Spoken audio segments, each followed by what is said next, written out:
సూర్యాపేట జిల్లా కోదాడ ఘటనపై బీజేపీ రాష్ట్ర అధ్యక్షుడు రామచంద్రరావు స్పందించారు. కోదాడ పట్టణంలో డబ్బా కొట్టు తొలగించారంటూ ఆందోళన దిగిన బాధితుల పట్ల సీఐ వ్యవహరించిన తీరుపై ఆయన ఆగ్రహం వ్యక్తం చేశారు. బాధితుల ఆందోళన నేపథ్యంలో పోలీసుల వ్యవహార శైలిపై రామచంద్రరావు అభ్యంతరం వ్యక్తం చేశారు.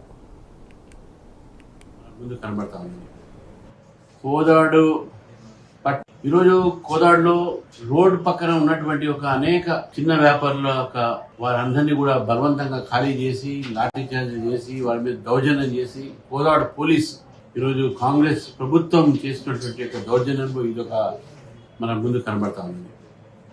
కోదాడు పట్టణంలో జరుగుతున్నటువంటి ఒక దౌర్జన్యం, కోదాడు పట్టణంలో పేద ప్రజల మీద జరిగినటువంటి ఒక పోలీసుల దాడి, ఇది చాలా తీవ్రమైనగా ఈ భారతీయ జనతా పార్టీ భావిస్తూ ఉంది. అక్కడ ఉన్నటువంటి పోలీస్ అధికారులు ఎవరైతే దీని కారకులో వాళ్ళని వెంటనే సస్పెండ్ చేయాలి, దీని మీద ఎంక్వైరీ చేయాలి.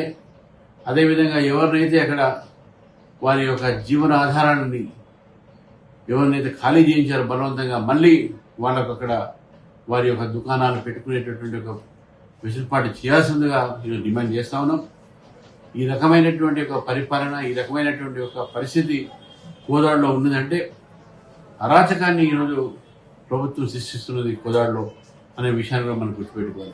అక్కడ నిర్వాసం చేసినటువంటి ఒక అందరినీ కూడా నేను వారికి భారతీయ జనతా పార్టీ వారి అండగా ఉంటుందని చెప్పేసి కూడా నేను భారతీయ జనతా పార్టీని తెలియజేస్తూ, మరి స్థానికంగా భారతీయ జనతా పార్టీ నాయకులందరూ కూడా మీ వెంట ఉంటారని చెప్పేసి కూడా ఈ సందర్భంగా నేను తెలియజేస్తున్నాను. ఇది ఖండిస్తున్నాను పోలీస్ యాక్షన్.